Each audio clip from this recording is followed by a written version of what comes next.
À cette assemblée générale mixte annuelle de Catana Group.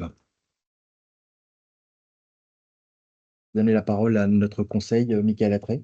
Bonjour à tous, donc Michael Attray, cabinet Fidal, conseil de la société. Nous sommes donc présents pour l'Assemblée générale annuelle de Catana Group. Comment elle va se passer? On va commencer par composer le bureau de l'Assemblée avec le président, une secrétaire de séance, un scrutateur. Puis ensuite, on rappellera le quorum provisoire. Et la bonne nouvelle, c'est que le quorum est atteint. On va pouvoir délibérer sur tous les points qui sont à l'ordre du jour de cette Assemblée générale. Aurélien Poncin, président du conseil d'administration, directeur général de Catana Group, et David Etienne, directeur général délégué, passeront ensuite un temps sur des commentaires plutôt qu'une relecture intégrale du rapport financier annuel qui est en ligne sur le site internet de la société, sur les grandes lignes de l'exercice écoulé, les perspectives d'avenir et puis les éléments financiers qui correspondent. Pendant ce temps-là, je m'assurerai de la validité de la feuille de présence et ensuite on pourra ouvrir les débats, discuter avec les actionnaires qui sont présents dans cette salle et ensuite on mettra les résolutions qui sont à l'ordre du jour au vote. Voilà pour le programme. Aurélien, maintenant il vous revient de composer le bureau de l'Assemblée. Vous êtes le président du conseil d'administration, vous allez présider ce bureau. On propose à Madame Catherine Besson, qui est la l'assistante de direction, de prendre le rôle de secrétaire de séance. Et puis, si tout le monde est d'accord, David Etienne, qui est directeur général délégué et évidemment aussi actionnaire, prendra les fonctions de scrutateur de cette assemblée générale. Est-ce que tout le monde est d'accord avec ça? Pas de difficulté. Je signale aussi la présence des commissaires aux comptes de la société, les sociétés BMA représentées par M. Tselos, société Talence Sophie Laval représentée par Philippe Noury. Voilà. Le bureau étant ainsi composé, je vous confirme que le quorum est réuni également compte tenu des actionnaires présents et des actionnaires ayant voté par correspondance, ainsi que quelques actionnaires qui ont donné pouvoir au président. Nous allons donc pouvoir rentrer un peu dans le vif du sujet sur cette Assemblée générale. En deux mots, l'ordre du jour de cette Assemblée générale est un ordre du jour habituel. Il s'agit donc d'approuver les comptes de l'exercice écoulé le 31 août 2024, comptes sociaux, comptes consolidés, d'en affecter le résultat. Les différentes résolutions habituelles relatives à l'approbation des comptes annuels sont à cet ordre du jour. Et puis, il y a un ordre du jour un petit peu particulier sur lequel on reviendra, qui est l'autorisation à donner pour changer le marché de cotation des titres Catana Group, ainsi que un renouvellement des délégations financières à l'Assemblée générale extraordinaire, et puis quelques modifications d'articles des statuts de la société. Voilà pour le programme. Aurélien, je vous passe la parole pour la présentation dans les grandes lignes, en tout cas, du rapport et de l'activité de l'exercice écoulé. Merci, Michael. Bonjour à tous, merci de votre présence. Donc, comme Michael l'a évoqué, je vais procéder à une synthèse de l'activité de l'exercice écoulé au 31 août 2024. D'abord, il convient de noter que c'est un bon exercice que nous avons réalisé euh, dans une conjoncture un peu difficile, avec un ralentissement de l'intensité de la demande liée à de multiples facteurs, comme des taux qui restent plus élevés que dans les récentes années, même si ce ne sont pas à des niveaux historiquement hauts, et beaucoup d'incertitudes géopolitiques aujourd'hui. Malgré cela, le groupe a pu enregistrer une croissance de son chiffre d'affaires sur l'exercice écoulé à 10%, à plus 10% pour atteindre 229 millions d'euros. C'est un bon niveau d'activité qui s'explique par l'existence préalable d'un carnet de commandes long qui avait été notamment accumulé pendant la période d'euphorie qu'on a connu post-Covid entre 2020 et 2023. Et cet exercice clôture une décennie marquée par le lancement et la montée en puissance de la gamme Bali, une décennie qui a vu un taux de croissance moyen annuel de 20%. L'activité a connu un retour à la normale en matière de logistique, avec des pénuries de composants qui ont maintenant totalement disparu de la circulation et des inquiétudes opérationnelles du groupe au quotidien, et un reflux qui commence à s'installer sur notamment le coût d'achat de certaines matières premières.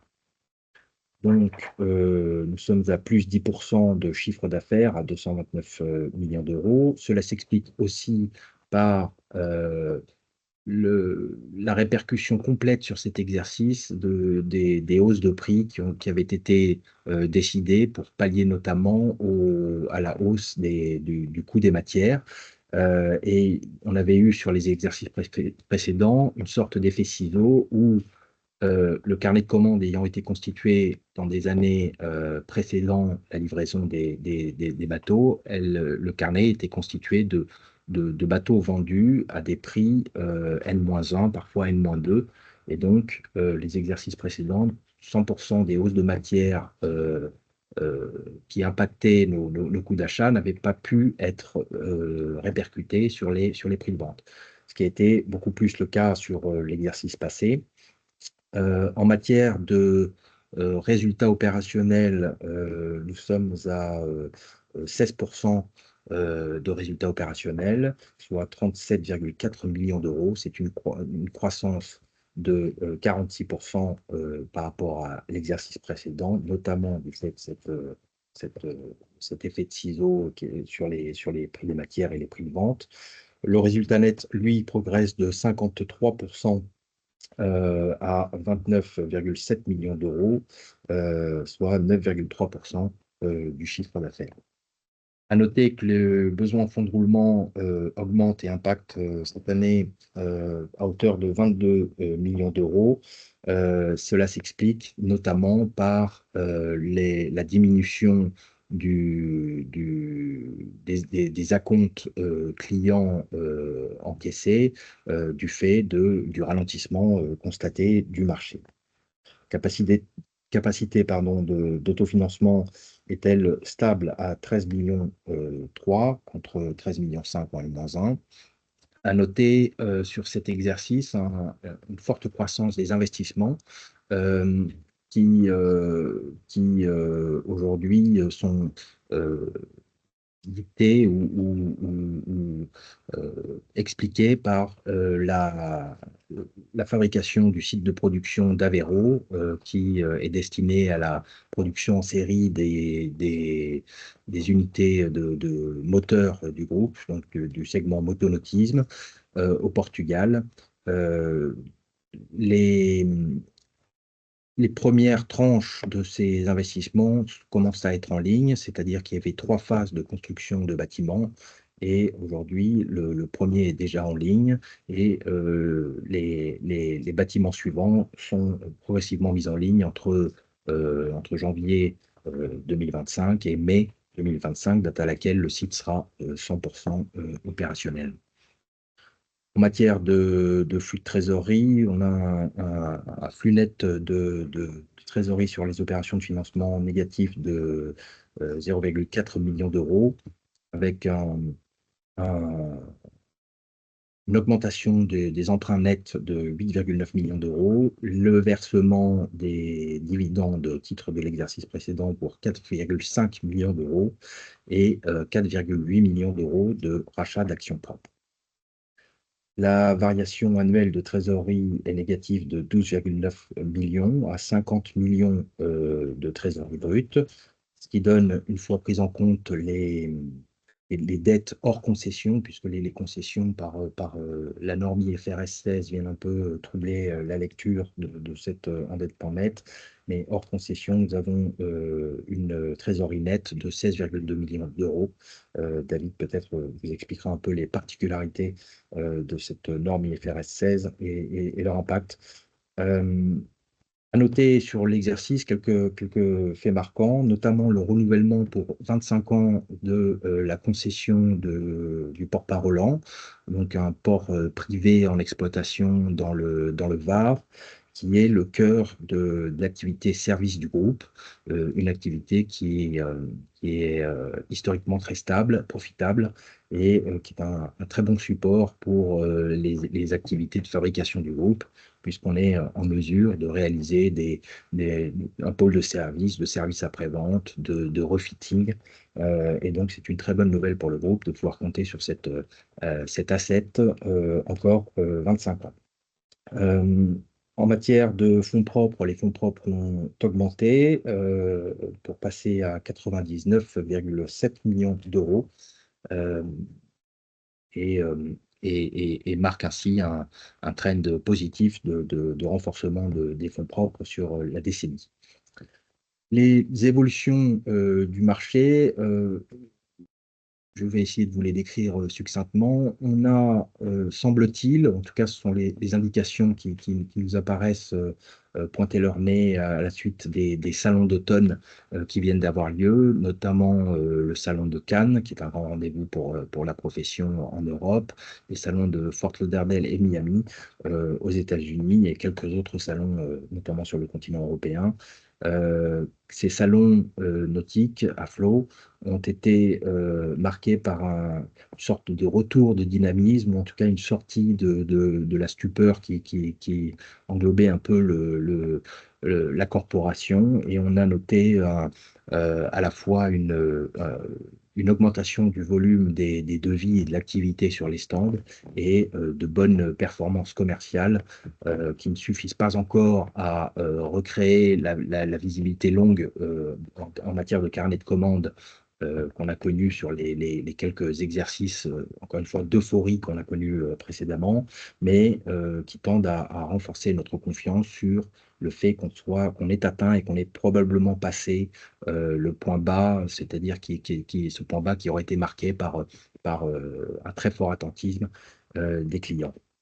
À noter que, outre les incertitudes économiques et géopolitiques, on a on occupe un marché sur lequel le prix de vente de nos unités, et là je parle de la corporation en général, ont très fortement augmenté ces 3 ou 4 dernières années, depuis notamment la crise du Covid et les dérèglements de la chaîne logistique, avec en moyenne des augmentations en fonction des tailles et du positionnement de 30 à 40% du prix de vente moyen des unités. Il faut, je pense, évidemment, dans notre analyse de la euh, relative faiblesse du marché, prendre en compte ce facteur-là, c'est-à-dire que les produits que l'on vend sont devenus beaucoup plus chers à l'achat, et c'est la raison pour laquelle le groupe a décidé, dès les salons d'automne, d'être courageux et de reconnaître ce fait et d'appliquer une baisse tarifaire sur l'ensemble de la gamme Bali, allant de 2 à 8% selon les modèles. Pourquoi cette baisse tarifaire? Eh bien, pour contrer un peu cette augmentation du coût de nos bateaux et aussi pour répercuter à nos clients le fait que eh bien, la crise logistique soit terminée et qu'on soit à nouveau en mesure d'avoir une bonne visibilité sur nos approvisionnements et la capacité aussi de négocier, de revenir et de faire participer à nos fournisseurs à une baisse du coût des unités. Donc, nous avons décidé de répercuter cet effort que nous demandons à nos fournisseurs sur le prix de vente final des bateaux et avons, dès cette annonce, constaté quelque part que au bon prix, la demande était encore présente. Depuis la clôture de l'exercice, nous avons l'exercice 2023-2024, nous avons publié le premier trimestre en baisse de chiffre d'affaires de 19%, c'est moins 20% sur le bateau et plus 5% sur le service. Cela s'explique finalement par la tension maximale de l'accordéon quelque part et ce retour à la normale du marché avec le carnet de commandes qui a été absorbé et qui est maintenant en phase de reconstitution. Euh, donc, nous avons moins 19%. Cela n'empêche pas le groupe d'être confiant sur son modèle économique et son modèle industriel et confiant dans notre capacité à, à maintenir une bonne performance économique sur ces paramètres. Il est un peu tôt pour nous pour affiner nos prévisions d'atterrissage, sachant qu'il y a encore des salons majeurs qui sont en cours et des retombées de salons récents commercialement qui sont encore dans les tuyaux. Euh, on a notamment un grand événement qui est le salon du multicoque en avril et qui permettra effectivement de donner une tendance définitive à notre exercice. Je l'ai cité un peu plus tôt, cet exercice actuel, présent, sera marqué par le lancement du total du site industriel d'Aveiro, qui est donc destiné à la production des unités à moteur, dont nous avons ces deux modèles, le Yacht 36 et le Yacht 41, qui par ailleurs vient d'être élu bateau européen de l'année, bateau moteur européen de l'année sur son segment. Donc le lancement de l'usine d'Aveiro aura lieu cette année avec une montée en puissance de la capacité de production et un poids dans le chiffre d'affaires grandissant des yachts donc du pôle motonautique sans toutefois atteindre, nous pensons, l'équilibre dès cet exercice. Parmi les faits marquants de l'exercice en cours, il y a la refonte du modèle de commercialisation aux États-Unis que nous venons d'annoncer et dont nous anticipons qu'elle permettra une amélioration de la performance commerciale aux États-Unis avec un, un master dealer, un dealer en chef quelque part très, très, très fort et qui aura sous sa supervision un ensemble de sous-réseaux. Nous pensons que cette réorganisation sera de nature à augmenter la qualité et le nombre de nos points de rencontre commerciaux sur le territoire américain. Nous maintenons bien sûr les efforts de développement avec notamment un axe sur les grandes unités, que ce soit pour la marque Bali ou la marque Yacht, puisque l'exercice débute avec de très bonnes nouvelles du côté de la commercialisation des grosses unités. Nous avons lancé en septembre et présenté le nouveau navire amiral de la marque Bali, le 5.8, et qui a eu un très très bon accueil, un accueil très favorable et d'ores et déjà des performances commerciales très intéressantes sur les différents salons pendant lesquels il a été proposé. Et ce succès démontre la pertinence du modèle Bali et du concept Bali, y compris dans les unités de grande taille. Et c'est aujourd'hui l'axe principal de développement. Donc, nous maintenons un effort et des ressources élevées sur le développement dans les grandes unités, c'est-à-dire au-delà même des 58 pieds de Bali. Côté loueur, qui est le marché de la location représente à peu près 50% des débouchés de la gamme Bali aujourd'hui. Nous maintenons et nous maintiendrons sur cet exercice et les exercices à venir un effort particulier pour adresser et répondre au mieux aux demandes des petits loueurs.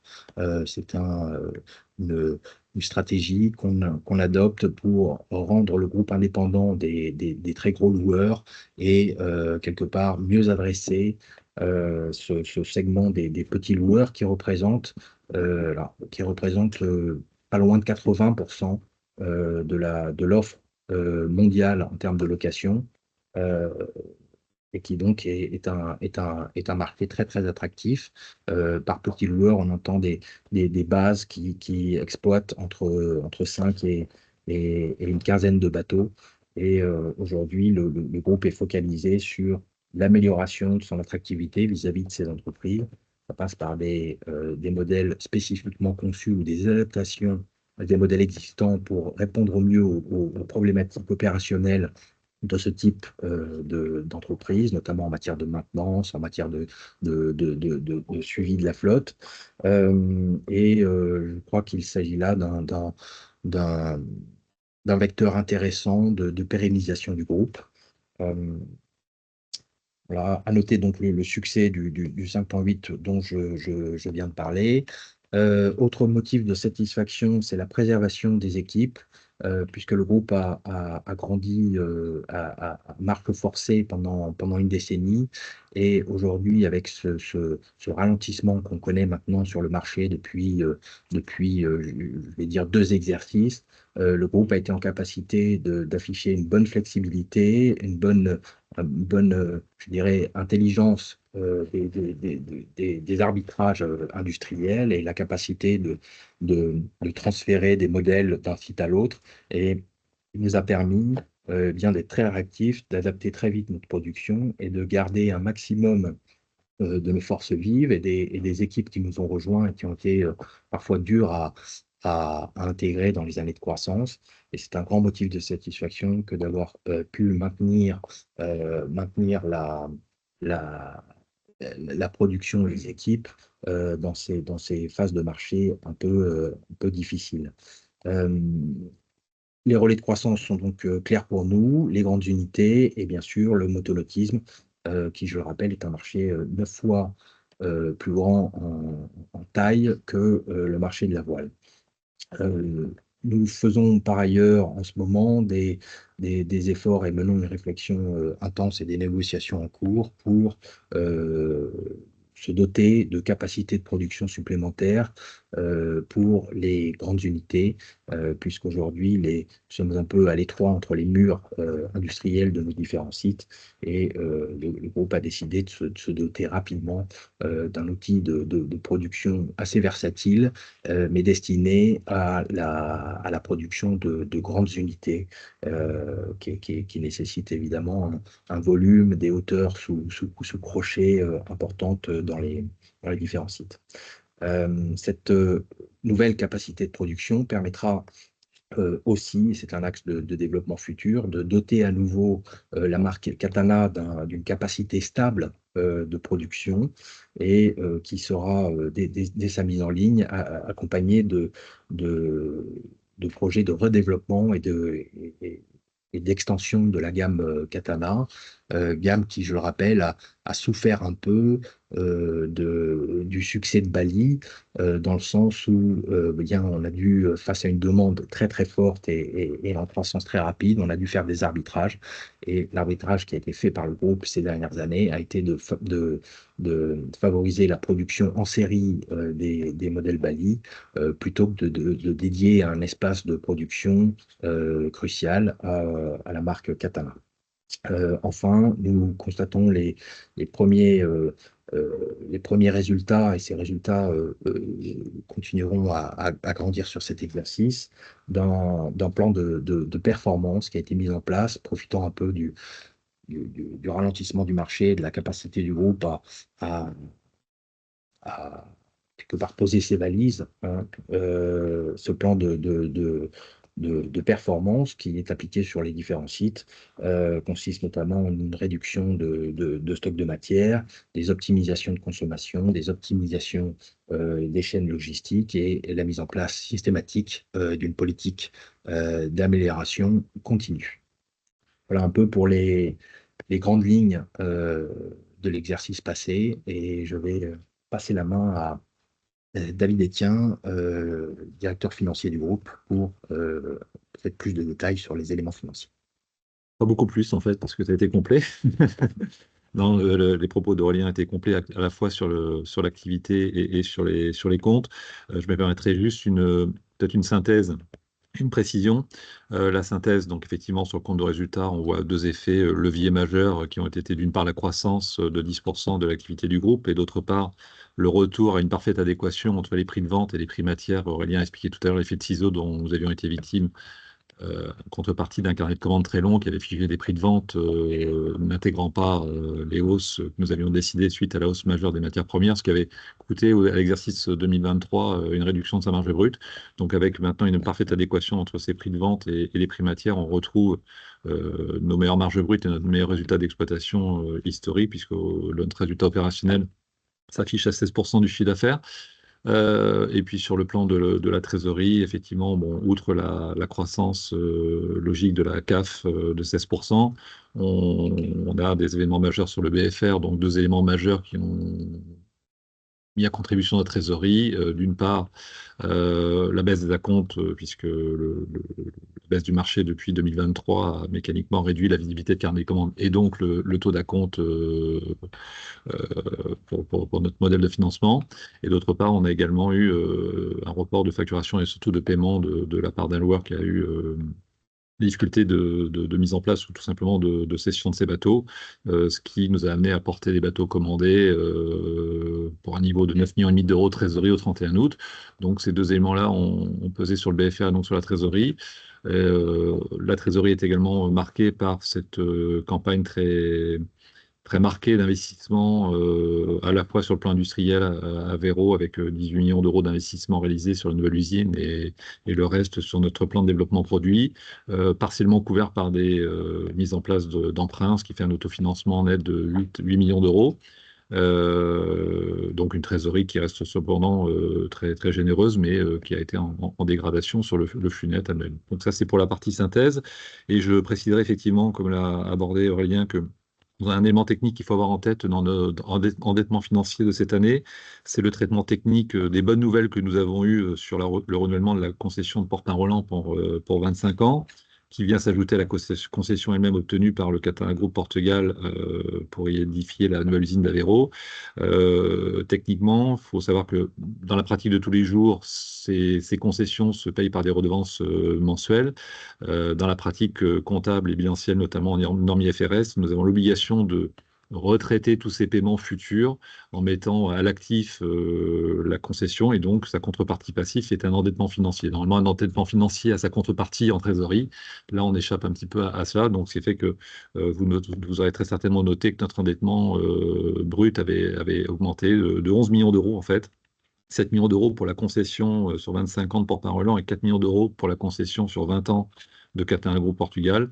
Donc il faut avoir en tête que c'est un vrai faux endettement financier, mais qui n'a pas d'impact négatif sur notre trésorerie. Voilà. Pour la partie financière, je pense qu'à nous deux, on a été relativement complets. Merci David. Merci David, merci Aurélien. Je vous propose de passer la parole au commissaire aux comptes de la société. Alors, pardon, tout à l'heure, c'est Laurent Pény qui représente le MEA et Philippe Nourry pour Talence Philem Laval qui vont vous présenter, je vous rassure, je crois, ne pas vous faire une lecture absolument intégrale de l'ensemble de leur rapport pour l'exercice écoulé. Donc, on a un certain nombre de rapports qui sont intégrés dans le rapport financier. Il y en a 3 qui portent sur des rapports sur les comptes consolidés, les rapports sur les comptes sociaux du groupe et le rapport spécial qui reprend les conventions réglementées. Donc, comme Patrick vous l'a proposé, on ne va pas vous en faire une lecture exhaustive. On va vous reprendre les principaux items qui composent ce rapport. Donc, le premier rapport porte sur les comptes consolidés du groupe. Je me référerai à 2 parties de ce rapport qui nous semblent significatives. La première, bien évidemment, c'est l'opinion sur les comptes, qui dispose que nous certifions que les comptes consolidés sont au regard du référentiel IFRS tel qu'il a été adopté, régulier et sincère, et donne une image fidèle du résultat des opérations de l'exercice écoulé, ainsi que de la situation financière et du patrimoine à la fin de l'exercice, sur l'ensemble constitué par les personnes et entités comprises dans les comptes consolidés. C'est une certification des comptes. L'autre partie qui nous semble un peu plus spécifique et devrait porter à votre connaissance porte en fait sur la justification des appréciations et les points clés de l'audit. Et là aussi, sans vous en faire une lecture approfondie, les clés essentielles portent sur les éléments de comptabilisation du chiffre d'affaires et un certain nombre d'audits et des réponses qui nous ont été formulées participent en fait à l'opinion exprimée précédemment. Et, Laurence, tu veux... Non, je t'en prie. Donc, on a un autre rapport qui porte sur le rapport sur les comptes sociaux du groupe. Là aussi, on a donc, un certain nombre de points qui sont repris et je vous en propose également une lecture non exhaustive. Le point principal étant sur une opinion sur les comptes sociaux, donc les comptes sociaux de la maison mère du groupe, qui conclut sur une certification des comptes annuels, sont au même titre, au regard des règles et des principes comptables français, régulier et sincère, donne une image fidèle du résultat des opérations d'exercice écoulées et de la situation financière et du patrimoine qui en découle. Le point un peu particulier ou la justification des appréciations sur les comptes sociaux, étant donné qu'il s'agit d'une société, de la société mère, porte une attention particulière sur une justification de la valorisation des titres et notamment des mécanismes de cotation et de reprise sur provision et dépréciation de ces mêmes titres de participation qui sont détenus par notre société mère sur les filiales du groupe. Le dernier point, le dernier rapport porte sur les conventions réglementées qui sont l'ensemble des conventions conclues par la société avec dirigeants communs, dirigeants, directeurs, président du conseil d'administration, directeur général. S'agissant d'une société anonyme simplifiée, on vous précise qu'il ne nous a pas été donné connaissance de nouvelles conventions, de celles qui avaient d'ores et déjà été abordées, signées, présentées et approuvées lors des précédentes assemblées générales. Donc, on a un rapport disposant du fait qu'il n'existe pas à notre connaissance de nouvelles conventions. Voilà pour une lecture synthétique. Merci. Il y a 2 rapports aussi sur les résolutions extraordinaires. Je fais rapidement. Laurent. Voilà.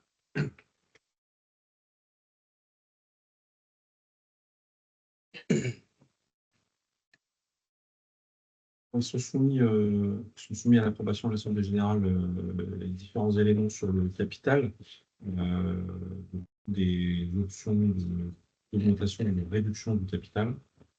Encore une fois, sans en faire une lecture exhaustive, les diligences qu'on a pu mener ont montré que tout a été respecté en termes de référentiel et permettront, après votre approbation, d'exercer ces différentes options pour la direction générale. Je reprends la caméra. En fait, ces 2 rapports des commissaires aux comptes sur les résolutions extraordinaires l'ont été dans le cadre des résolutions qui donnent des délégations financières au conseil d'administration. En fait, les commissaires aux comptes, si jamais ces délégations sont amenées à être mises en œuvre par le conseil d'administration, devront établir à ce moment-là des rapports complémentaires relatifs à la mise en œuvre de ces délégations sur les différentes augmentations de capital qui vous sont proposées d'autoriser, qui vous est proposé d'autoriser le conseil d'administration à réaliser. Voilà. Avant de passer au vote des résolutions, on va peut-être ouvrir les débats. Je vous précise que le nombre total d'actionnaires ayant voté par correspondance, ayant donné pouvoir au président ou étant présent est de 74, qui représente 16 674 358 actions, représentant 24 887 342 voix. Donc, je vous confirme que le quorum est atteint. Il y a plus d'actionnaires qui ont voté par correspondance que d'actionnaires présents dans cette salle ce matin. Est-ce qu'on peut ouvrir les débats avec les quelques actionnaires présents? Est-ce que vous avez des questions, messieurs? C'est le moment. Par rapport à la gamme Bali, la concurrence renouvelle sur Photon ou Lagoon ces modèles, notamment par le bas. Je n'ai pas entendu d'annonce sur le renouvellement des balis, des plus petits balis, par exemple. Et par ailleurs, ce que je trouve, c'est que ces renouvellements de la concurrence se rapprochent de plus en plus des caractéristiques des balis. Du coup, est-ce qu'il n'y a pas un danger pour balis? Et comment on y réagit? Alors, vous avez tout à fait raison. Il y a une augmentation, du moins c'est ce qu'on perçoit, peut-être du rythme de développement de nos concurrents directs. C'est quelque part un logiciel un peu classique dans cette corporation et dans sans doute beaucoup d'autres, qui est que quand le marché se tend, c'est le moment de consacrer plus de ressources au développement de nouveaux modèles pour quelque part être en ligne avec des nouveautés au moment du regain qui arrivera pour sûr, hein, qui est arrivé dans 100% des cas jusqu'ici, de confiance du marché. Donc c'est un fait, la densité des nouveautés s'accroît. Effectivement, il y a une réponse souvent orientée, en tout cas pour l'instant, sur les petits modèles, bien qu'il y ait aussi dans le paysage concurrentiel des nouvelles grandes unités, hein, ça a été le cas l'année dernière, ce sera le cas encore cette année de la part de nos concurrents et confrères. Euh, pour répondre plus spécifiquement sur la taille des développements, c'est vrai que nous n'avons pas sorti de nouveautés dans les petites tailles. Rappel étant tout de même fait que notamment le 4 Smart est un bateau récent, le plus petit de notre gamme, qui connaît un bon succès. Et quelque part choisir, c'est renoncer, et nous avons décidé d'orienter nos développements sur des grandes unités, parce que c'est vrai qu'on est encore absent avec Bali de tout un segment de notre marché en termes de taille, qui est le segment au-delà de 60 pieds, et c'est un segment qui est très très résilient. Alors pourquoi nos concurrents peut-être sont moins actifs sur ce segment-là? Je ne peux pas présumer de leurs intentions. Ce que je peux dire, c'est qu'effectivement, ce sont probablement des modèles qui, ayant moins de paysages concurrentiels, peuvent se permettre de durer un peu plus longtemps, et sur lesquels, pour l'instant, la densité concurrentielle est moins élevée. Autant de raisons, je pense, qui renforcent le besoin pour notre groupe, que je sais armé, hein, en matière de politique de production produit, pour bien adresser et adresser très efficacement le marché dans ces tailles-là. L'autre partie de votre question était... Il y a à la fois le rapprochement, on voit que la concurrence, par ses spécificités, l'ouverture, le fait d'avoir plus de plages avant, etc., se rapproche des bagues. Alors, ça conforte un peu le succès de la gamme, on va dire, j'imagine, mais du coup, c'est aussi au moment du choix, peut-être que les clients vont plutôt s'orienter vers. Absolument, absolument. Alors c'est vrai qu'il y a une tendance, je pense comprendre à quoi vous faites référence, il y a une tendance notamment en matière, le concept très fort de Bali, même s'il est plus complexe que ça, mais pour le résumer, tient dans un grand volume, un volume fondu carré cockpit, c'est-à-dire on arrête cette séparation stricte de l'espace cockpit du carré. Ça, c'est quelque chose que Bali a apporté sur le marché et qui est quelque part sa signature aujourd'hui, avec les fameuses portes Bali, qui sont des portes oscillo-basculantes qui donnent un effet dedans-dehors. Et le deuxième point de différenciation très marqué, en tout cas sur la jeunesse de Bali, était le pontage intégral, le pontage avant, avec des cockpits avant très, très, très larges, et souvent sur beaucoup des bateaux de la gamme, un accès direct du carré vers le cockpit. C'est vrai que on constate dans les nouvelles offres de certains de nos concurrents, on va dire une réduction parfois drastique de la taille des trampolines, qui sont un marqueur stylistique historique des catamarans. Donc vous avez raison, quelque part c'est un rapprochement du concept Bali. Vous avez raison aussi, ça souligne le succès du concept Bali, et c'est bien le constat par le marché de l'efficacité de cette proposition. ça constitue évidemment un risque dans la mesure où on va dire, l'écart conceptuel qui nous sépare de la concurrence peut-être tend à se réduire. Maintenant, nous sommes armés pour répondre aussi à cette nouvelle phase de la vie de l'entreprise, hein, qui est maintenant une entreprise mature, probablement numéro 2 mondial, voire même pas loin du numéro 1 en matière de production de catamarans de grande série. Euh, je crois que dans les armes qu'on a, c'est qu'on est une société qui est agile, qui est capable de développer rapidement et de sortir de concepts trop enfermés. Et nous avons évidemment dans nos projets et sur nos planches à dessin de nouvelles innovations et des renforcements conceptuels qui doivent participer à,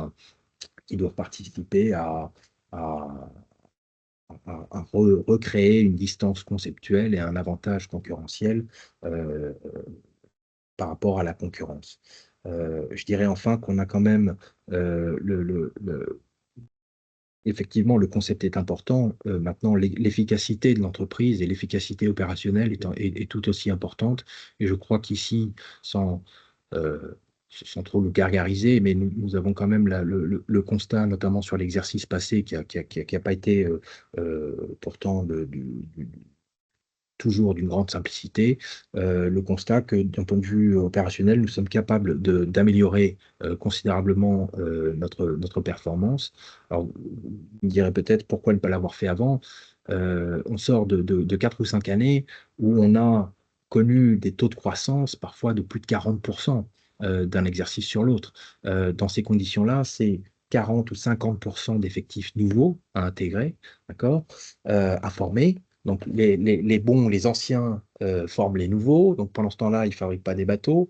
Et c'est pas ce type de croissance et de croissance forcée, même si elle a produit de bons résultats financiers, n'est pas forcément de nature à permettre aux équipes de se focaliser vraiment sur les détails qui font la performance. D'accord? Pour schématiser, on se concentre beaucoup sur le gros œuvre et un peu moins sur on va dire les finitions, les spécificités techniques du huilage des rouages dans notre production et dans nos opérations. Je crois que le ralentissement qu'on a connu, même si on a affiché une croissance de 10%, alors c'est une belle croissance, mais elle demeure beaucoup plus raisonnable, on va dire, que celle qu'on a connue dans les années passées, nous a permis justement de commencer à adresser ces points vitaux de performance et les premiers résultats sont là. Donc, non seulement on va continuer à appuyer sur la partie conceptuelle, je crois qu'on a encore de belles choses à présenter par la nature ingénieuse, je pense, des équipes et l'état d'esprit des équipes de conception. Mais en plus, on va le faire dans des conditions de production améliorées et d'efficacité améliorée. Et donc, ça va aussi poser un certain nombre de, de challenges à nos concurrents qui, même s'ils se rapprochent du concept, doivent aussi faire preuve d'une performance ISO. Euh, J'ajouterais peut-être un point qui est quand même important et qui est une partie de la réponse à votre question. On est très efficace, Bali, notamment sur les petites unités. Et avec une structure de coût de production qui est très très efficace, puisque ces bateaux-là, les trois plus petits de la gamme, le 4 Smart, le 4 Space et le 42, donc 38, 40 et 42 pieds, sont produits en Tunisie, où les coûts de production sont considérablement moins élevés qu'en France. Cela crée quelque part une edge, un avantage sur le coût de revient de ces unités. Et je pense que ça probablement fait partie aussi des raisons pour lesquelles les concurrents doivent aussi affûter considérablement leur crayon pour apporter une réponse à ce challenge, sachant que à ma connaissance, et sauf erreur de ma part, la plupart des modèles que vous citez, des nouveaux modèles, sont fabriqués en France où la structure de coût est très différente.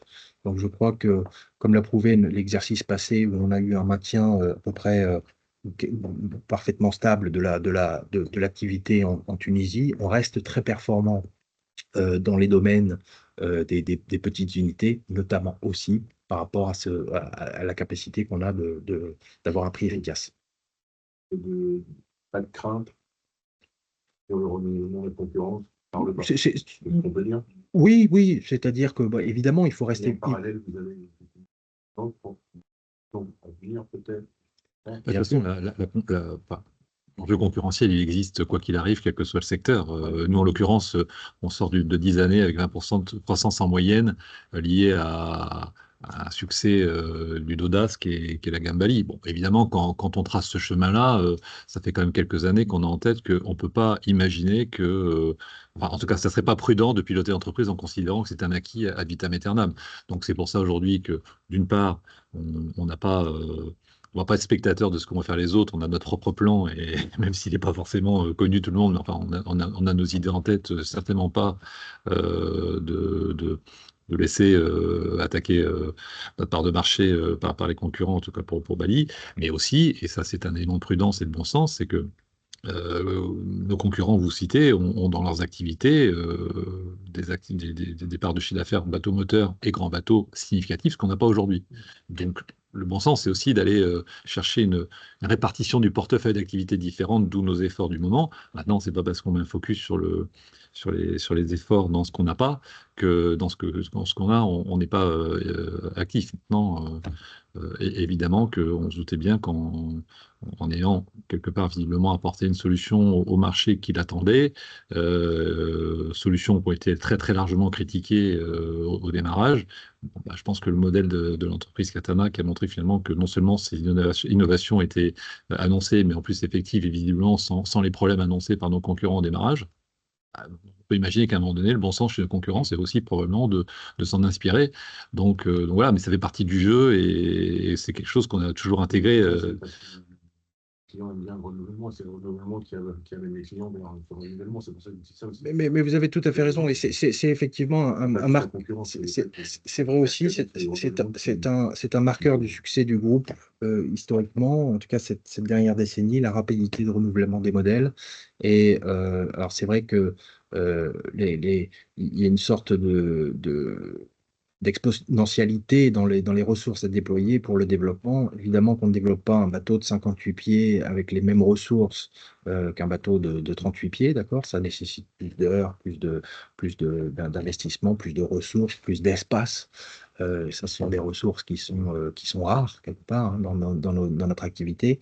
Mais on reste évidemment focalisé et très attentif à ce rythme de développement. Alors, on ne peut pas vous en dire plus spécifiquement sur le calendrier de sortie de nos nouveautés, mais ce que je peux vous dire, c'est qu'on on est entre guillemets, à la barre et très soucieux de maintenir ce marqueur de succès qui a été un des nôtres, d'être capable d'apporter de la nouveauté sur le marché. Maintenant, je rejoins David sur l'analyse qui est de dire qu'on a une gamme de petits modèles qui performent bien encore aujourd'hui sur ces marchés et qui remplit sa capacité de fabrication, qui est bien positionné en prix et qui a beaucoup de succès, notamment chez les loueurs. Donc, l'arbitrage a été fait, plutôt que d'aller remplacer des modèles qui performent encore bien, on va occuper un espace totalement vierge, en tout cas chez Bali, et qui sera là pour le coup un relais de croissance, j'allais dire net, puisqu'il ne remplace pas, ces nouveaux modèles ne remplacent pas un modèle existant. D'accord ? On lâche pas Bali, on a lâché Katana, parce que Yacht arrive. Ah, absolument pas. C'est une bonne question, mais ce sont des capacités de développement ségrégées, d'accord? La voile encore. Oui, oui. Non, ce sont des capacités. Yacht a sa propre. Alors, il a sa propre usine qui est en cours d'investiture, on va dire, et il a ses propres équipes de développement, donc il n'y a aucun arbitrage possible. Et ça, c'est non seulement si la possibilité existait, on ne la saisirait pas. Ce sont vraiment des équipes distinctes, et ça a été clair dès le départ. On ne veut pas mélanger le motonautisme et la voile.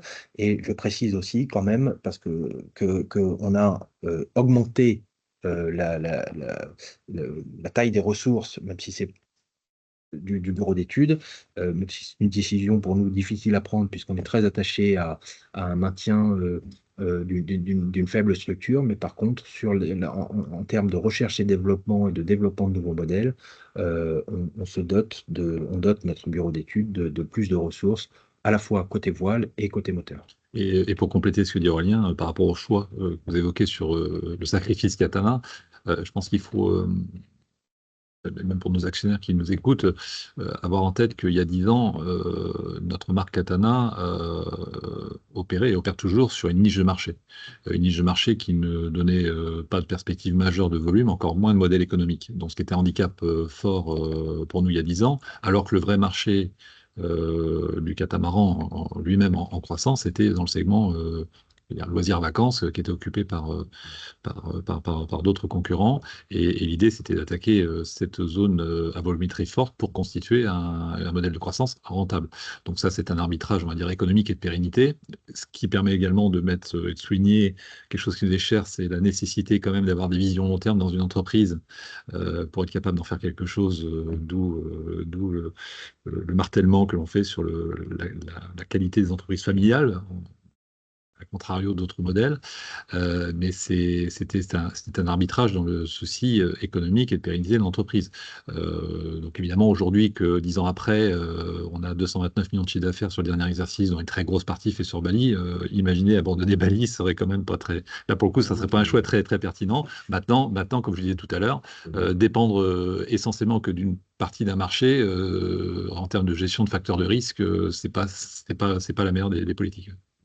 Plus loin, parce que j'ai lu dans la presse que le Idiot 41 avait été développé sur Maran. Alors, je ne sais pas si c'est vrai. Oui. C'est pour ça que je vais Oui, alors, raisonnement jusqu'à dire. absolument. Ce sont Ceux qui s'occupent de la voile qui ont désormais. Non, alors, c'est pas tout à fait le cas. En fait, c'est un risque à... Non, alors, vous avez raison, il a été développé à Maran parce que on s'oriente vers un modèle de groupe avec un bureau d'études centralisé, d'accord, qui effectivement est dans un même lieu et principalement concentré aujourd'hui à Maran et à Rivesaltes pour la partie bois.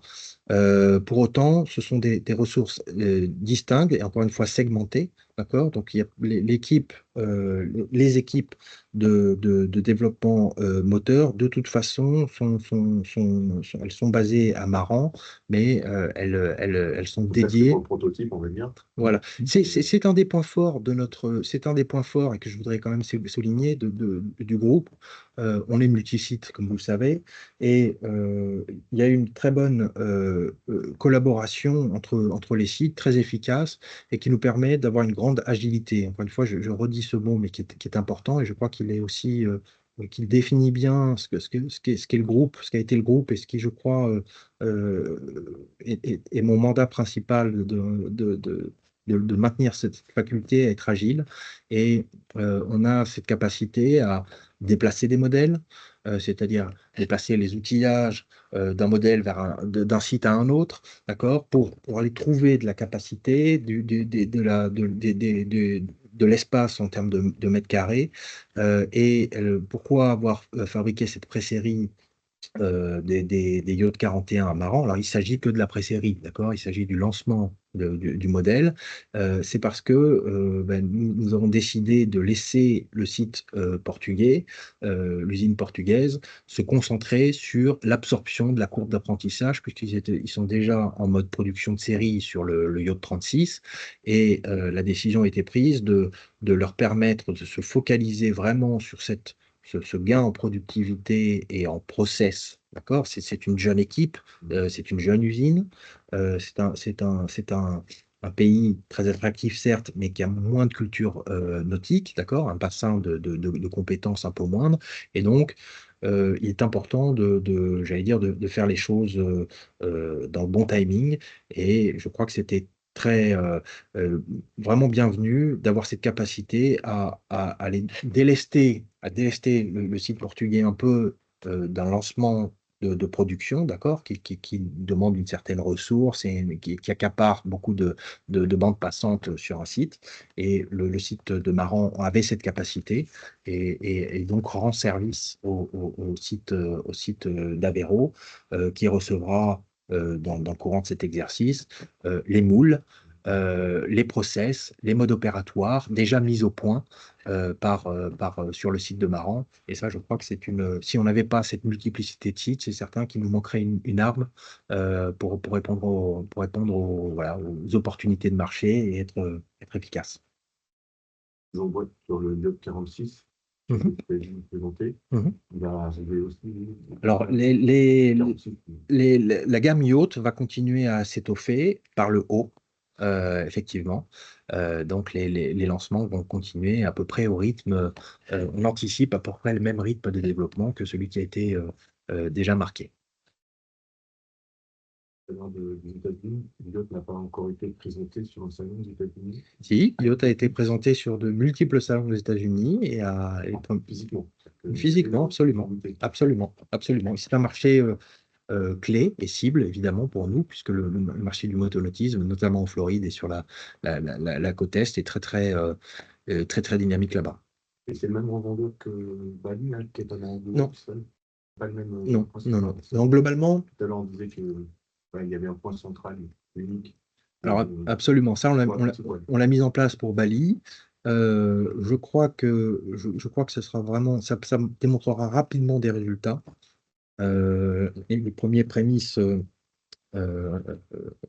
indications sont très positives suite au salon de Miami, dont on voit encore aujourd'hui les retours, d'accord. Il y a eu un certain nombre de ventes qui se sont fait là-bas. Il y a encore des affaires qui sont en cours de finalisation. On a fait un bon salon et pour l'instant, on a décidé, sauf à de rares exceptions près, mais si vous voulez, c'est pas forcément le même métier, la même méthodologie, ni la même clientèle d'ailleurs, entre le segment voile et le segment motonautisme. Notamment le motonautisme, la qualité de l'agent est aussi celle du motoriste, hein. Donc les réseaux de vente et de services moteurs doivent être communs. Donc tous les agents de la voile n'ont pas cette compétence, ni cette capacité, ni d'ailleurs ce carnet d'adresses de prospects. Donc c'est à la carte, comme ce qui a été fait avec Bali. Je crois que le modèle Bali a montré qu'avoir des agents forts et des représentants et des distributeurs forts était positif. Par là, j'entends, plutôt que d'éclater ville par ville ou port par port un grand nombre d'agents, on se concentre plutôt sur un modèle voilà, assez centralisé. Il y a un pays, il y a un distributeur, et c'est le distributeur qui anime sa zone. Donc, ce modèle-là, je pense, est duplicable à Yacht, peut-être pas avec les mêmes têtes et les mêmes pas de porte que Bali. Comme on est dans la décennie yacht, donc il y aura des yachts, on va dire, de croisière. Je ne sais pas comment. Est-ce que ça va rester des yachts d'ailleurs? Au-delà de 46 ou... C'est l'idée. Alors, faut peut-être pas jouer lance sa marque, une marque dédiée. Absolument. On a chez Benetton des salons qui marchent très bien. Absolument, absolument. C'est effectivement Quelque chose qui va arriver vite. C'est effectivement la logique de continuité. Et encore une fois, je ne peux pas vous dévoiler, un timing tout à fait précis, mais c'est effectivement l'orientation que prendra la marque Yacht avec le développement de grandes unités. Je pense que vous faites probablement référence aux habitables, grandes unités habitables, avec une motorisation on-board. Et c'est effectivement quelque chose qui est dans les cartons du groupe. Toujours dans les cartons de la décennie yacht. Absolument. Alors, ce ne sera pas une décennie, oui, alors, on peut l'appeler décennie yacht, mais c'est le terme qui...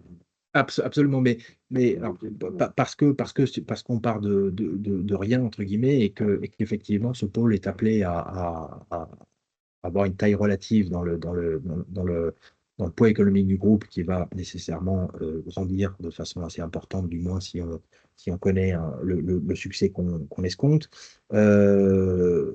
Pour autant, un vrai relais de croissance, j'insiste là-dessus, mais un vrai relais de croissance, c'est quand même aussi les grandes unités, puisqu'aujourd'hui, Bali est absent d'un segment qui pourtant performe, c'est le 60 à 80 pieds dans les voiliers, où vous avez, comme vous suivez ce marché, vous avez vu certains de nos concurrents occuper ce terrain, et si vous avez lu leur communication, vous avez sans doute vu qu'une grande partie de leurs résultats était, voilà, qu'une grande partie de leurs résultats était drainée par ces grandes unités. Donc ne sous-estimons pas le potentiel de croissance de ces grandes unités, puisque tout chiffre d'affaires, encore une fois, que nous réaliserons, que le groupe réalisera sur cette segment de taille, sera une croissance nette, et vous avez raison, devrait afficher une bonne rentabilité, puisque le groupe est loin de son point mort, et par nature, toute augmentation nette de l'activité produit des résultats intéressants. Donc ce sera une décennie, j'ai plutôt envie de dire mixte, yacht et grandes unités. Et effectivement, le plan de développement naturel de la gamme yacht est vers les unités plus grandes et passer une certaine taille. La logique du hors-bord disparaît, d'accord? Et donc ce seront effectivement des unités in-board un peu similaires au positionnement des modèles que vous venez de citer, avec toujours la volonté d'être disruptif et d'apporter les bonnes recettes, certaines des bonnes recettes qu'on a su développer avec Bali, en tout cas dans le même esprit sur un marché du motonotisme, auquel par ailleurs je crois beaucoup, puisque, juste pour en dire un petit mot, euh, et encore une fois, vous m'avez entendu le dire l'année dernière, mais ça reste d'actualité, le, euh, le, le succès que connaît le catamaran dans la voile est extraordinaire. C'est-à-dire qu'il y a eu une vraie transition d'une coque vers deux. D'accord. Les monocoques sont un segment qui continue à souffrir, qui reste très difficile depuis maintenant plus de 15 ans, et c'est tout l'inverse pour le catamaran. Pourquoi? Parce que c'est plus stable, il y a plus de volume, c'est plus confortable, il n'y a pas de gîte, d'accord? Et ça consomme moins, accessoirement. Donc, tous ces arguments-là sont absolument transposables au motonautisme. Et aujourd'hui, le motonautisme, qui est un marché, encore une fois, 9 fois plus important, 9 à 10 fois plus important que celui de la voile, est dominé encore par les vedettes monocoques, d'accord? Ce qui n'est plus le cas maintenant depuis quelques années du marché de la voile. Et je crois vraiment que ce trend va s'appliquer et se renforcer, et ne faire que se renforcer pendant la décennie à venir dans le motonautisme, c'est-à-dire qu'on va avoir de plus en plus de catamarans moteurs et une part relative moindre des monocoques. Vous avez essayé le foil ou pas du coup sur les... Oui, ce sont des essais qui sont en cours, notamment sur la partie hors-bord, puisque bon, passer un certain déplacement, une certaine masse des unités, les foils vont perdre en attractivité, mais effectivement sur les hors-bords, on escompte un gain en performance et un gain en consommation conséquent du passage en foil. C'est-à-dire c'est mis en labo ou c'est mis réellement en fait? C'est essayé réellement. C'est essayé réellement. Voilà. La concurrence y est, donc, voilà, absolument. C'est un trend qui va se généraliser, je pense. Encore une fois, on a une politique, le groupe, et parce qu'on a le luxe de pouvoir le faire, de tester assez longuement les innovations disruptives ou nouvelles, en tout cas en termes de process ou de fonctionnalité. On préfère peut-être ne pas être les premiers sur le marché, mais arriver sur le marché avec des solutions qui ont un paquet de 1000 au compteur, Voilà, donc c'est aujourd'hui le stade auquel se trouve Yacht, avec des tests qui sont réalisés, qui pour l'instant sont assez concluants et qui aboutiront à une mise sur le marché d'options de foil qui permettent vraisemblablement une réduction de la consommation dans les régimes de croisière de l'ordre de 25%, ce qui est loin d'être négligeable pour un plaisancier et ou pour l'environnement, évidemment. Il en reste juste, je termine sur les productions, les musiques. Les water lilies. Oui. Euh, Bien le prévenir. C'est quelque chose qui continue de perdurer. c'est Parce que l'année dernière, c'était. Oui. Non, alors c'est encore une fois une question de Une demande et puis du coup, on produit. c'est une question d'arbitrage et d'allocation de la ressource. C'est ça. Donc c'est aujourd'hui ce n'est pas une priorité pour le groupe. Donc on focus aujourd'hui beaucoup sur la marque Yacht, mais on ne s'interdit évidemment pas d'aller Sur ce marché, d'autant plus qu'il ne transgresse pas la golden rule qu'on a, qui est des pure players du catamaran. Il se trouve que il y a de coq sur un boat house. Donc, voilà, pour être clair, c'est pas un élément marquant aujourd'hui de l'exercice à venir ou même du couple d'exercices à venir, mais c'est une possibilité effectivement pour le groupe de s'y attaquer. Ça n'avait pas été pris, ça n'avait pas été acheté pour ça. Non, c'était alors Composite Solutions qui était la société qui était depuis renommée Catana Group Portugal portugaise. Cette acquisition était essentiellement un raccourci pour ne pas avoir à partir de scratch, de rien, et donc avec déjà des équipes formées au composite, un noyau dur qui permet un développement plus rapide.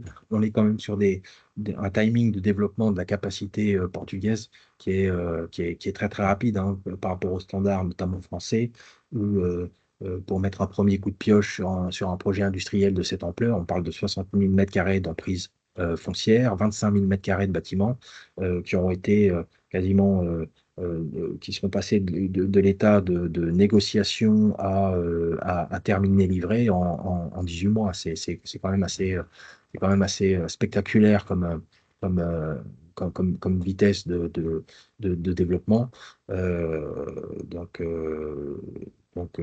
Et ça a été permis notamment par le fait de faire l'acquisition de Composite Solutions qui était déjà en discussion sur ces terrains et qui avait déjà des équipes là-bas qui étaient capables de mener à bien ce projet.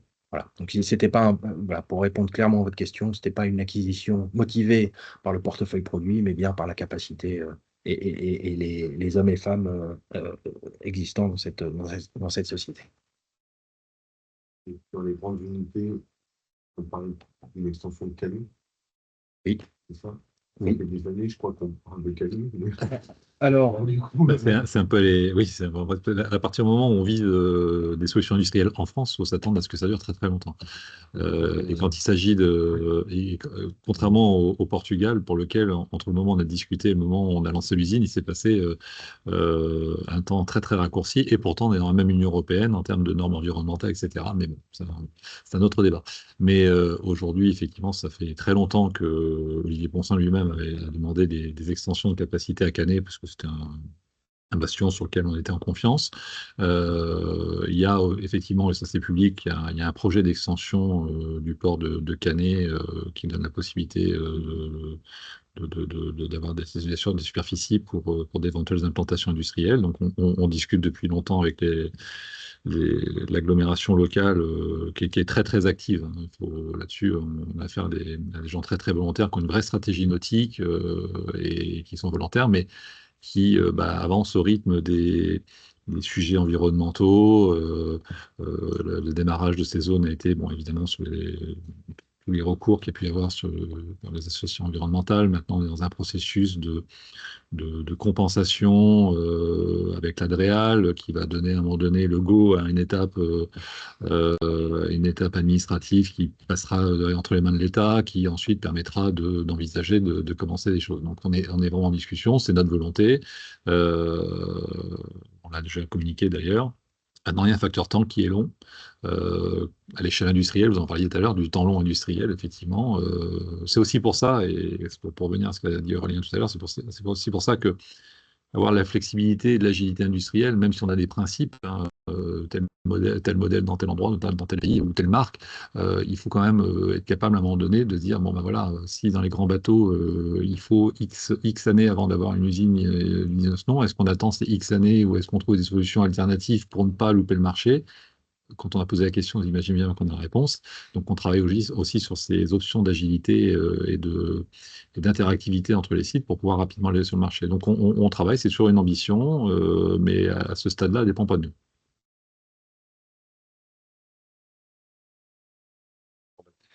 Les grands bateaux sont Ouais, les grands de toute bateaux, oui, façon, c'est sûr. et effectivement, on est dans cette phase un peu difficile et très française, je pense, de prendre notre mal en patience, quelque part, face au délai administratif un peu long, même, un peu je peux me permettre d'utiliser le terme.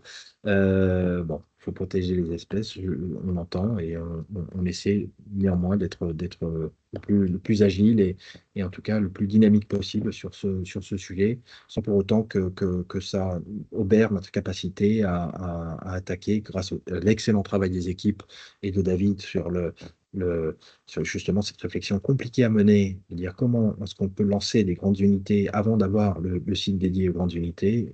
Et j'applaudis les équipes parce qu'il y a eu un travail remarquable de fait et qui nous permettra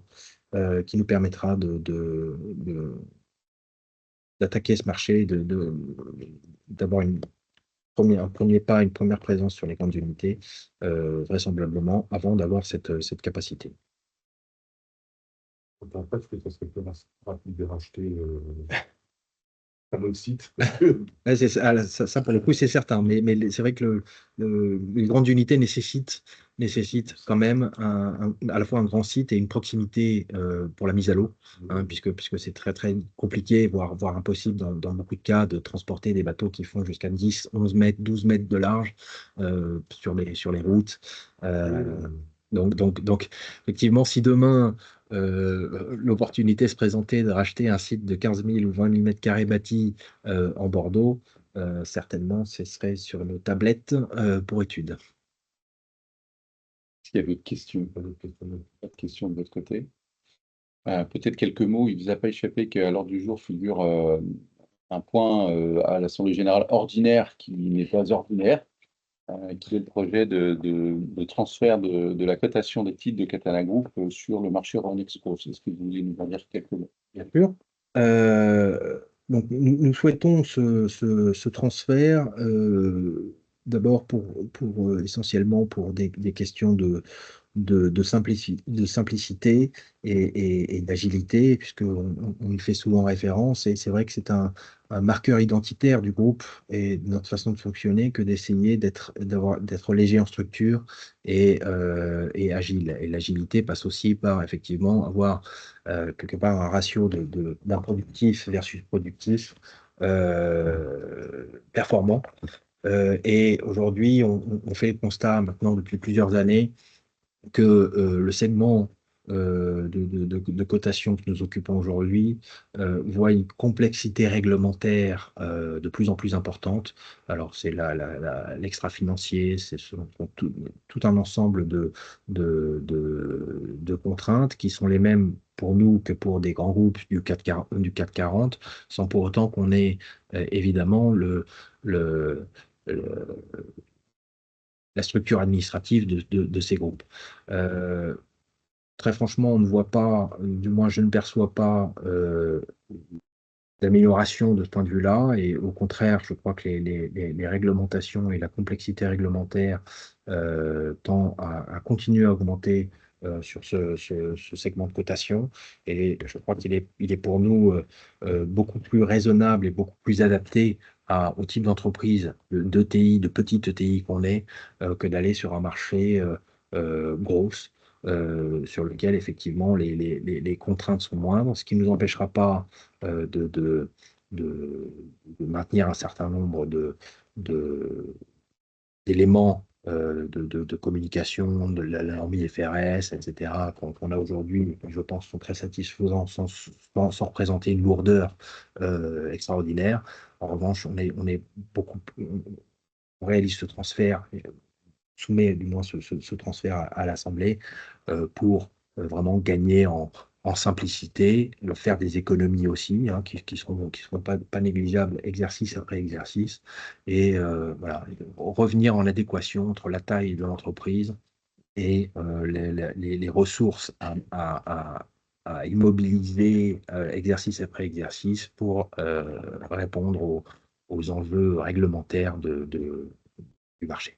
Oui, c'est important de profiter de cette question pour rappeler qu'on ne se soustraira pas à ce qu'on a fait jusqu'à ce jour. C'est-à-dire qu'on va continuer à avoir des publications de chiffre d'affaires trimestriels, des résultats semestriels et aux normes IFRS. Ça, on a voulu montrer le signe qu'on n'était pas en recherche de se soustraire à cela, ce qui aurait été un signe pas très bon selon nous en termes de transparence. Par contre, bon, c'est vrai que on est plus dans une action d'arrêter entre guillemets le massacre des normes à venir qui sont toujours plus en plus complexes et coûteuses pour nous sans forcément avoir un levier majeur sur notre activité. Et aujourd'hui, de toute façon, l'ensemble du monde boursier, vous le direz, je pense que si une entreprise comme la nôtre se présentait aujourd'hui pour s'introduire en bourse, personne ne lui conseillerait autre chose que grosse. Donc de ce point de vue-là, c'est une régularisation qui semble être assez logique de par notre taille, qui n'est pas notre taille, notre fonctionnement, qui n'est pas compatible avec la réglementation croissante du marché sur lequel on est aujourd'hui. J'ai une question pour le cours de plus financière sur les royalties. Il y a beaucoup d'encre. Et du coup, le lien entre la holding et Alors, comprennent à quoi ça sert. effectivement, ça fait couler beaucoup d'encre et on les lit aussi. Parfois, on est limite diffamatoire. On restera assez vigilant aussi là-dessus parce que parler d'un sujet, c'est bien, mais il faut le maîtriser complètement parce que sinon, voilà. Le choix a été fait depuis une dizaine d'années maintenant que effectivement la marque Bally a été conçue par le groupe familial Ponsin. En ce sens, la marque lui appartient et il y a un contrat de mise à disposition de cette marque et de toute l'activité commerciale industrielle qui s'y attache avec Katana en priorité. Et d'ailleurs, aujourd'hui, on peut que voir, que noter que Katana a très très largement bénéficié, ainsi que l'ensemble de ses actionnaires, de ce partenariat-là. En fait, oui, il y a des royalties sur le chiffre d'affaires Bally qui sont payées par Katana Group, mais en contrepartie, il n'y a aucune autre royalties versée à qui que ce soit par Katana. N'importe quel chantier aujourd'hui paye, quand il y a une conception, paye des royalties ou des frais d'études ou un mix des deux à des architectes, à des designers, à des structureurs parfois, enfin ça dépend du modèle de conception que l'on a. Donc tout le monde paye des royalties. Donc aujourd'hui, quand vous regardez le bilan de nos confrères, il y a des royalties d'architectes, il y a des royalties de conception, de design dans ces comptes-là. Nous, la particularité, c'est qu'il n'y a qu'une seule ligne de royalties, c'est la financière Ponsin pour Bally, mais c'est la financière Ponsin qui, elle, supporte toutes les charges de designers, d'architectes ou de structureurs quand on parle de ça, ou d'autres prestations liées à la conception du concept. Donc en soi, Katana Group ne fait rien de différent par rapport à la profession, ni dans le fonctionnement, ni dans les pourcentages. Voilà. Absolument. Mais merci de nous avoir posé la question parce que ça permet de rétablir une vérité. C'est vrai. Et donc, c'est vrai que si vous voulez, ça correspond au coût de développement normal d'un produit. Et comme le dit David, et je rajouterais que ce n'est pas et ou, ce sont des honoraires fixes et des royalties. Donc ça, c'est le standard du marché. Effectivement, l'écriture est différente, mais l'impact économique pour le groupe est strictement identique à celui qui serait de passer en direct à l'extérieur avec des architectes, des structureurs, des designers intérieurs. Tout ça a un coût et c'est le coût du développement qui est nécessaire à occuper son marché et renouveler ses gammes. En fait, c'est un contrat qui est revu annuellement. C'est un contrat modèle à modèle. C'est permanent, un contrat de développement de modèle qui effectivement C'est vrai qu'il y a des périodes de renouvellement, évidemment, hein, mais Je suis pas connaisseur. Voilà, chaque modèle nécessite effectivement voilà, de développer un intérieur, de faire appel à un architecte, de faire appel à un structureur. Par modèle. Absolument. Bien, si tout le monde a pu s'exprimer et que personne ne souhaite poser de questions complémentaires, je vous propose de passer au vote des résolutions. Donc, 24, je crois, 24 résolutions cette année à l'ordre du jour. On va commencer par les résolutions soumises à l'Assemblée générale ordinaire. La première résolution ordinaire est la suivante. Il s'agit de l'approbation des comptes annuels de l'exercice. On demande à l'Assemblée générale d'approuver, après la présentation qui vient de vous être faite, et la présentation des rapports des commissaires aux comptes, les comptes sociaux de l'exercice clos le 31 août 2024, qui se soldent cette année par un bénéfice de 9 822 euros, 9 823, pardon, je recommence, 8 922 340 euros et 53 centimes. Il est précisé également que les comptes de l'exercice écoulé ne prennent pas en charge de dépenses non déductibles fiscalement. Cette première résolution est mise à l'ordre, mise aux voix. Est-ce que quelqu'un vote contre? Est-ce que quelqu'un s'abstient? Cette résolution, compte tenu des votes des actionnaires présents et des actionnaires ayant voté par correspondance, est adoptée. La deuxième résolution, c'est l'approbation des comptes consolidés de l'exercice clos le 31 août 2024. Donc, l'ensemble consolidé du groupe Catana Group a donc un exercice au 31 août 2024 qui se solde par un bénéfice net part du groupe de 29 681 000 euros. Cette résolution est mise aux voix. Qui vote contre? Qui s'abstient? Donc, résolution également adoptée. La troisième résolution ordinaire, c'est l'affectation du résultat et la fixation du dividende. Donc, vous l'avez sous les yeux, le bénéfice de l'exercice, 8 922 340,53 € est augmenté du report à nouveau créditeur antérieur de 16 549 057,95 € et il vous est proposé cette année de décider une distribution de dividendes de 18 centimes par action. Je vous rappelle que l'an dernier, le dividende était de 15 centimes par action. Vous avez une progression, si je ne me trompe pas, de 20%. Compte tenu du nombre total d'actions, la distribution de dividendes serait de 5 527 112,04 € et le solde serait à nouveau reporté, serait placé en report à nouveau. Précisons que le détachement du coupon pour le paiement du dividende interviendra le 4 mars et le paiement interviendra 2 jours après, le 6 mars 2025. Cette résolution est mise aux voix. Qui vote contre? Qui s'abstient? Résolution adoptée. Je vous rappelle aussi, dans le slide suivant, les dividendes qui ont été distribués au titre des exercices précédents. Quatrième résolution, c'est la résolution très formelle sur les conventions réglementées.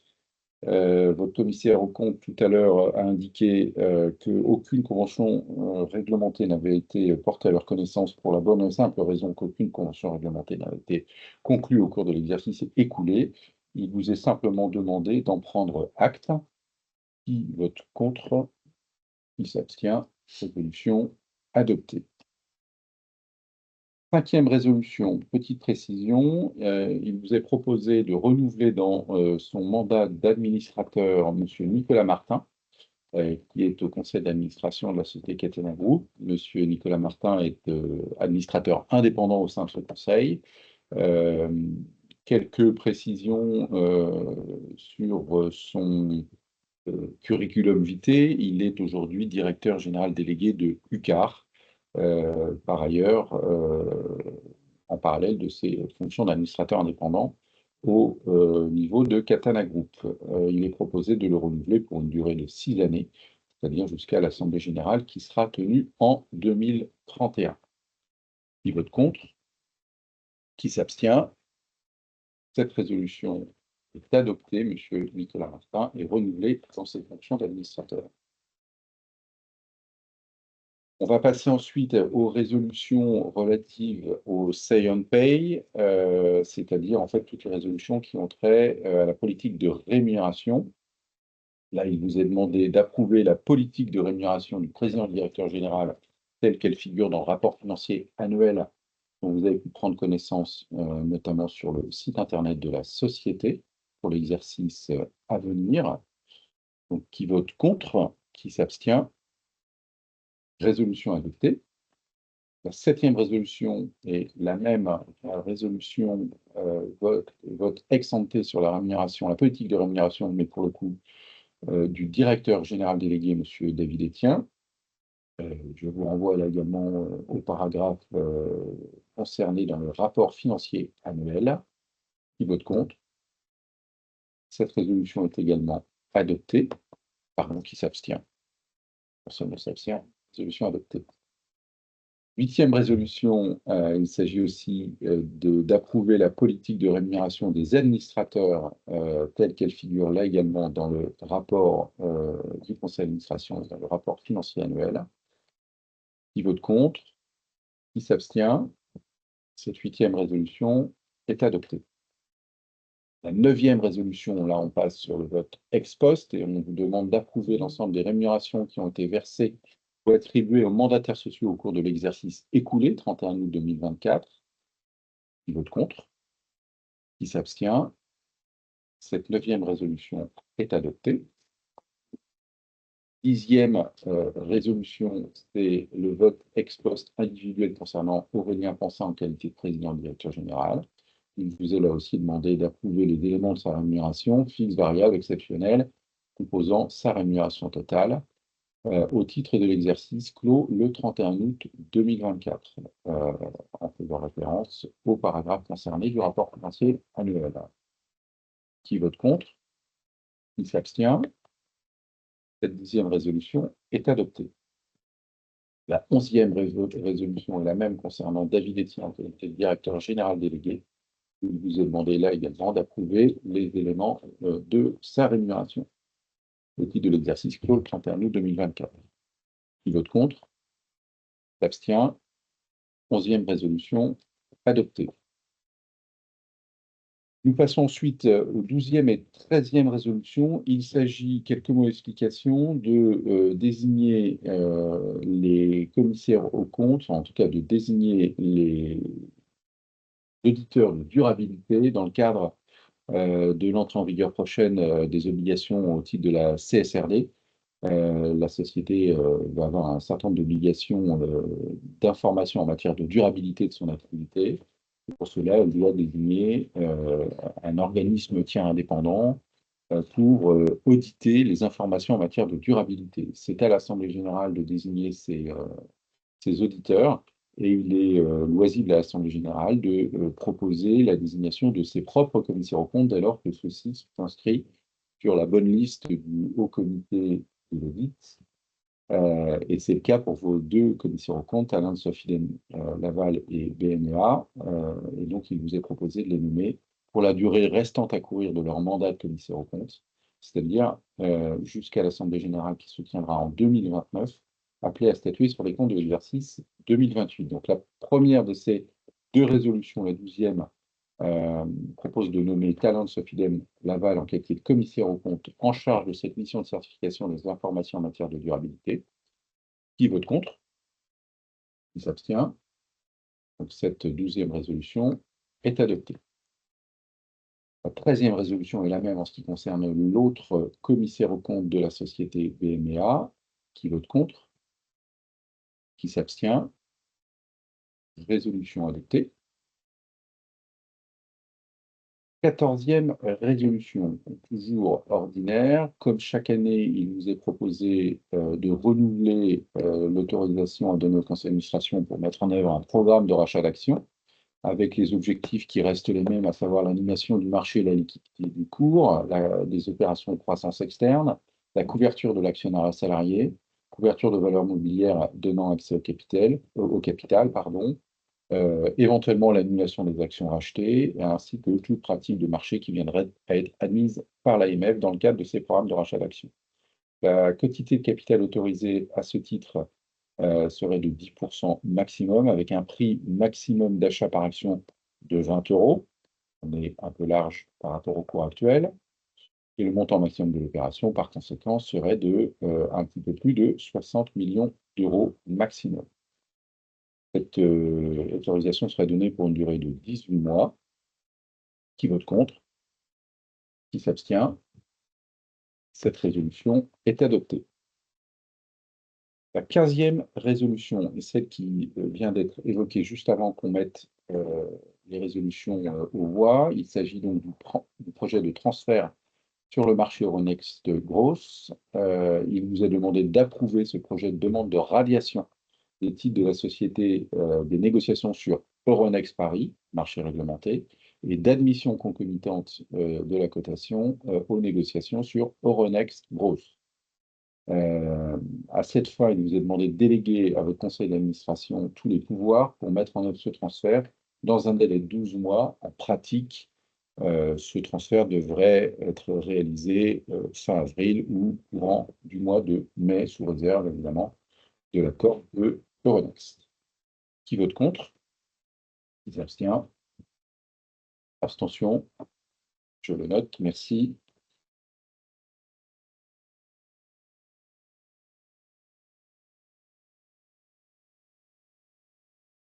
Cette résolution est adoptée. Ensuite, nous passons aux résolutions qui sont soumises à l'Assemblée générale extraordinaire. La majorité requise pour adopter ces résolutions est des 2/3 des voix attachées aux actions des actionnaires présents, représentés ou ayant voté par correspondance. Je vous rappelle que le quorum sur l'Assemblée générale extraordinaire est de 25% et qu'il est réuni. La 16e résolution extraordinaire vous propose d'autoriser votre conseil d'administration à annuler, le cas échéant, les actions rachetées dans le cadre de son programme de rachat d'actions que vous venez d'autoriser. Cette possibilité d'annulation est limitée à 10% de la même limite que dans le programme de rachat d'actions pour une durée de 26 mois. Vote contre? Qui s'abstient? Cette résolution est adoptée. La 17e résolution, on entre là dans les délégations financières. Pour rappel, votre Assemblée générale de 2024 avait renouvelé pour 2 années l'ensemble des délégations de compétences au conseil d'administration pour lui donner, je dirais, les coups des franches pour procéder à toute opération en termes d'émission de valeurs mobilières en cas de besoin de financement. On aurait pu se dispenser de renouveler ces délégations cette année, mais on a préféré les renouveler par anticipation afin de bénéficier des assouplissements sur ces sujets-là qui ont été offertes par la loi attractivité de juin 2024. C'est la raison pour laquelle on remet à l'ordre du jour cette année, alors généralement c'est tous les 2 ans, ces délégations de compétences. Donc la première de ces délégations est d'autoriser votre conseil d'administration à augmenter le capital avec le maintien du droit préférentiel de souscription des actionnaires, avec un montant, un plafond de cette augmentation de capital de 7 676 544,50 €. Tous les plafonds qui sont évoqués sont indépendants les uns des autres. Et en cas d'émission de titres de créance, on serait sur un plafond plus élevé de 50 millions puisqu'il n'est pas dilutif. Cette autorisation est donnée pour 26 mois. Qui vote contre? Qui s'abstient? Cette résolution est adoptée. La 18e résolution, alors c'est un peu technique, hein, mais on va essayer de l'être moins. Il s'agit de donner à votre conseil d'administration une délégation de compétences pour augmenter le capital, là pour le coup, avec suppression du droit préférentiel de souscription des actionnaires, par offre au public, hors cercle restreint d'investisseurs, avec la faculté d'instituer néanmoins un délai de priorité pour les actionnaires.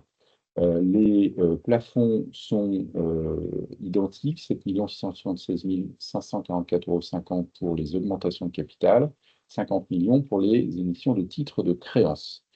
Tant que la société sera inscrite sur Euronext marché réglementé, le prix pourra être fixé, le prix d'émission pourra être fixé librement.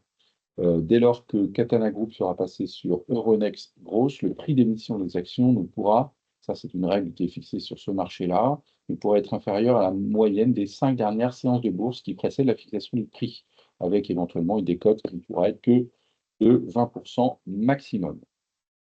Cette délégation est donnée pour une durée de 26 mois. Qui vote contre? Qui s'abstient? Résolution adoptée.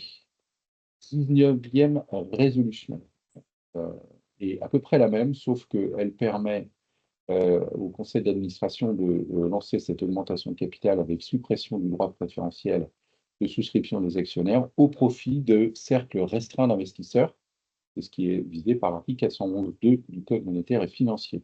Les plafonds sont de même montant et les règles de fixation du prix sont celles que je viens d'indiquer pour la résolution précédente.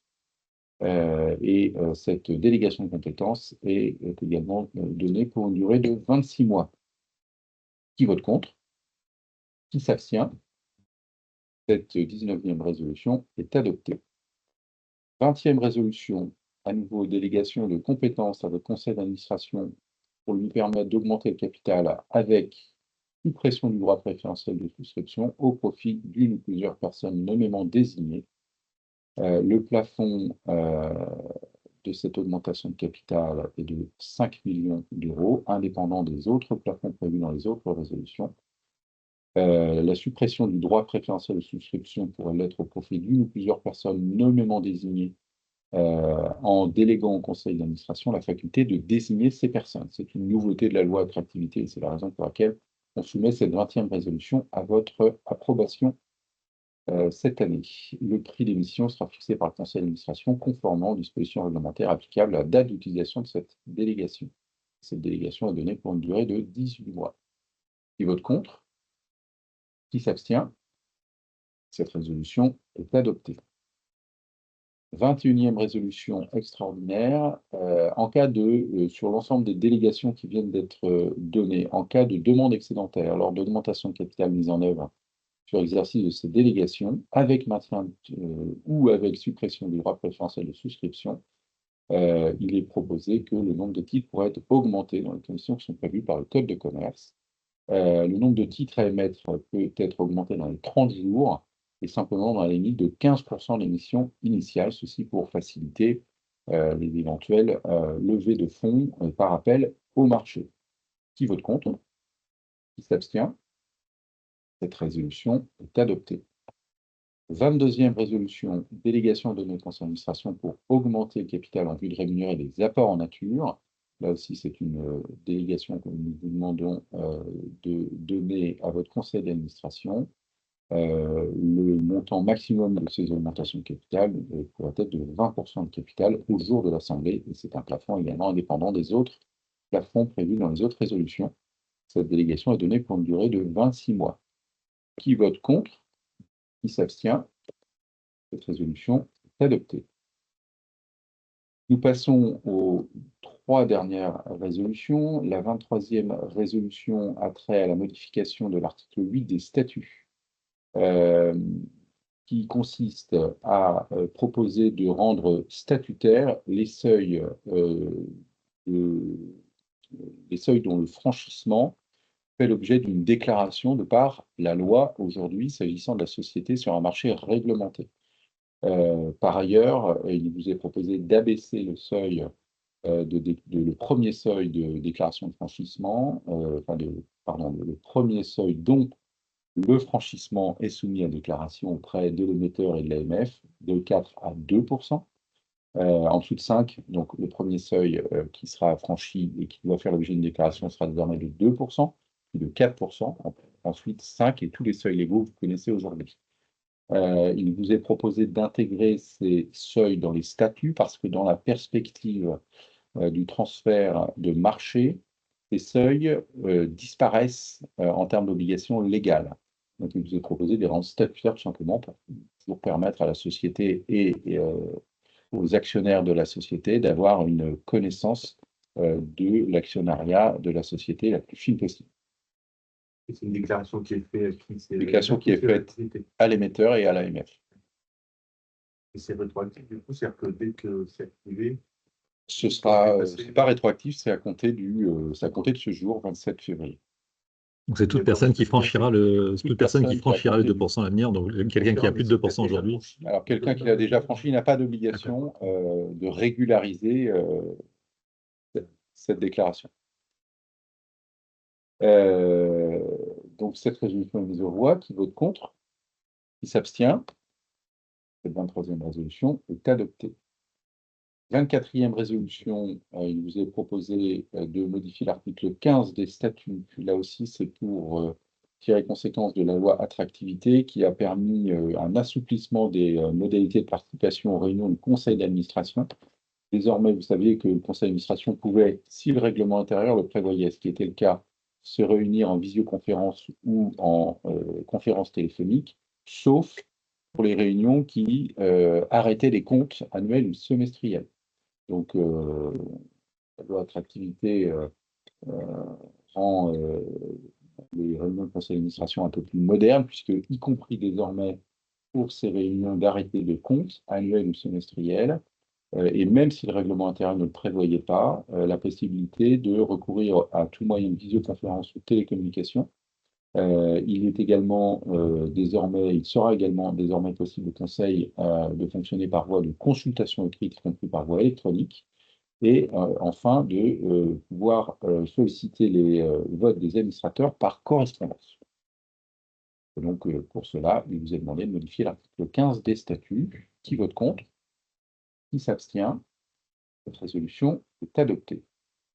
Enfin, la dernière des résolutions, il vous est demandé de confier le pouvoir au porteur d'un extrait ou une copie de ce procès-verbal d'Assemblée générale pour réaliser les formalités consécutives aux résolutions qui viennent d'être adoptées, notamment la modification des statuts. Qui vote contre? Qui s'abstient? Cette résolution est également adoptée. Bien, nous arrivons au terme de cette assemblée qui doit être clôturée. Je donne la parole à Aurélien Ponsin pour clôturer cette assemblée. Merci à tous et je vous dis à l'année prochaine. L'assemblée est clôturée.